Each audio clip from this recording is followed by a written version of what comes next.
একদিন শুনে দেখো না, তেলাওয়াত কোরআন তেলাওয়াত লিখে সার্চ দাও।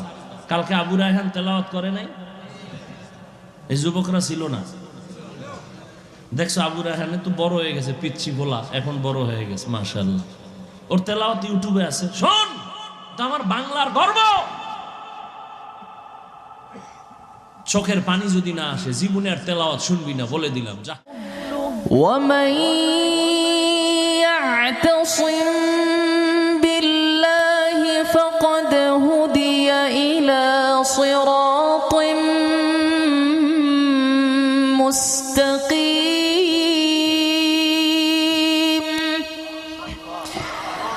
يا